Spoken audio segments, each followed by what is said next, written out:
Well, again, let me begin by thanking you all for being here. You represent the bulk of the sportsmen in this country, and you all know this is a complicated issue. There's no singular solution to how we deal with the kinds of things that happened up in Newtown or in Colorado or just the general gun violence that exists in America today.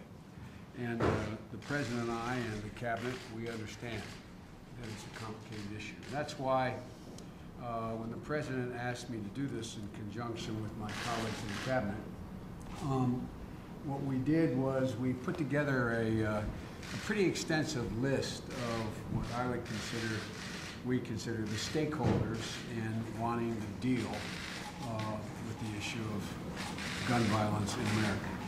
And the first groups we met with will not surprise you because of my long association, but with all the national law enforcement organizations.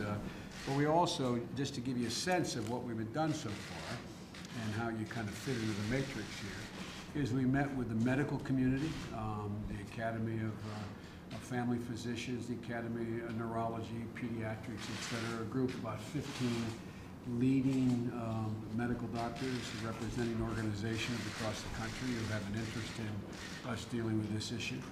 We've met with at-risk youth and children advocacy groups from the After School Alliance to Promise America to Boys and Girls Clubs, et cetera, because part of this is cultural as well as it is the actual weapons themselves. We've met with the domestic violence prevention community. We've met with the justice organizations like the ABA, the American Bar Association, and the National Legal Aid and Defenders Association, prosecutors. We've met with civil rights organizations. We've met with national service organizations, the Democracy Group, Kiwanis, Rotary International. We've met with youth groups. We've met with gun safety advocates. Yesterday, that meeting took place here. And the most, probably the best known is the Brady Campaign, but also a dozen other organizations that are concerned about gun safety. And then we met with educators and parents, from the school boards to the State School Officers Association, again, a dozen or so of those folks. And maybe one of the most important things that we've been focusing on is the mental health community. The American Academy for Child and Adolescent Psychiatry, Mental Health of America, National Empowerment Center, National Council of Community Behavioral Health Centers, because there's an argument among health providers that there is this is a major component to deal with, particularly a lot of suicides as well that we're seeing today. And yesterday we finished up in this room with, I think it was 17 members of the faith community, which is all the years I've been doing this, the first time there has been an overwhelming consensus from the evangelical groups nationwide, but particularly those from rural areas, to the National Catholic Conference of Bishops, the National Council of Churches, the Muslim community, because this does have a significant moral dimension to it, how we make American communities safer, and how we go about it. And today we meet with you. Later I meet with some industry representatives as well as the NRA and the executive director of the Defense Small Arms Advisory Council, Importers and Tariff. So the point I'm trying to make to you is that we realize this is requires all the stakeholders to give us their best ideas as to how we deal with what, as I said at the outset, is a complicated problem. Complicated. There's no single answer. If you go back and, like a lot of you, having been dealing with this issue since my days as a chairman of the Judiciary Committee and going all the way back to the 70s, if you look at every one of the tragic events that have attracted so much attention, it's hard to be able to pinpoint what you could have done to assure it wouldn't have happened. But there's also things we know. We know that there are certain actions we take that have diminished have diminished the extent of the gun violence that otherwise would be occurring in the United States. And so the kinds of things that there's an emerging set of recommendations, not coming from me, but coming from the groups we've met with. And I'm going to focus on the ones that relate primarily to gun ownership and the type of weapons can be owned. And one is there's a surprising, so far, a surprising recurrence of suggestions that we have universal background checks. Not just close the gun show loophole, but total universal background checks, including private sales.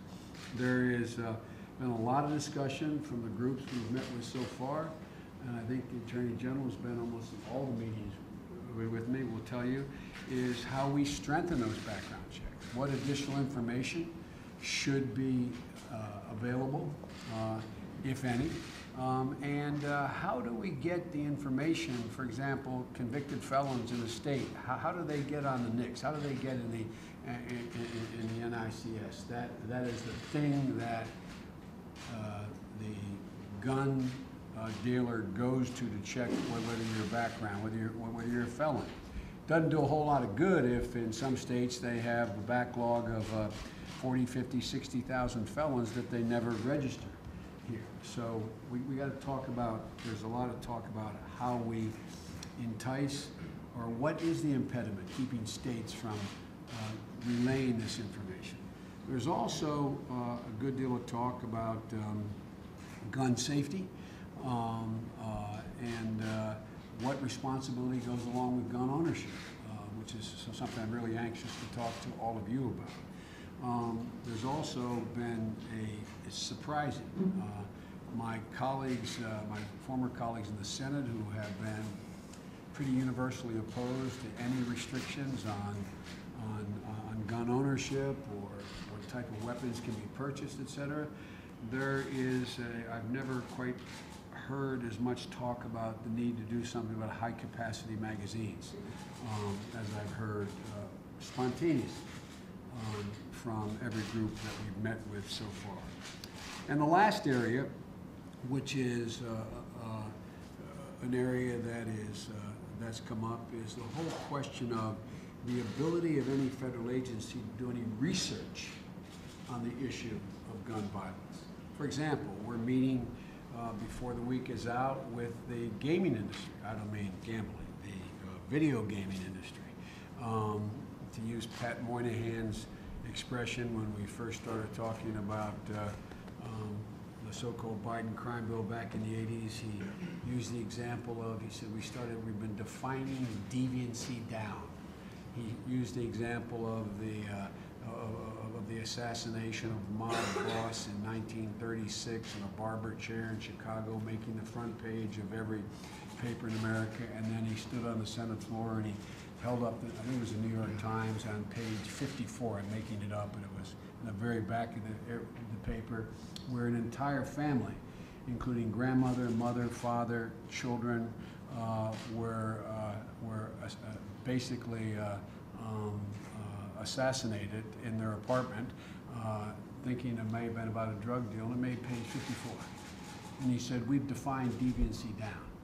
Well, one of the things that we've been prohibited from doing, beginning in the early part of this century, in about 2004, is just even the Center for Disease Control gathering up information about the kinds of injuries and what are the injuries and what are the source of the injury. I mean, it kind of reminded me in the meeting yesterday. I was around in the 70s, and the only guy that may remember this, I hope I don't insult him, is Ray LaHood, but because he knows all about the automobile industry as well as our whole question of traffic safety and highway safety. There was a big fight when I first got to the Senate that had begun in the late 60s through early 70s, where the automobile industry was very reluctant to allow the Department of Transportation to acquire statistics on the type of accidents that occurred. They were not not able to literally acquire the information, because the concern was it would lead to calls for some rational regulations related to everything from guardrails to automobiles.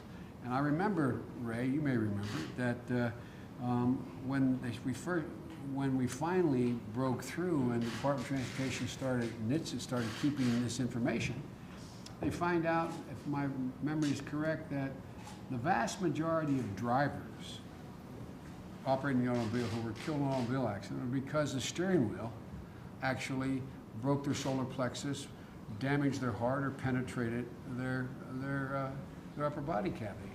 The reason why the industry didn't want everybody knowing that, or as my supposition was, it became logical. Do something about steering wheels.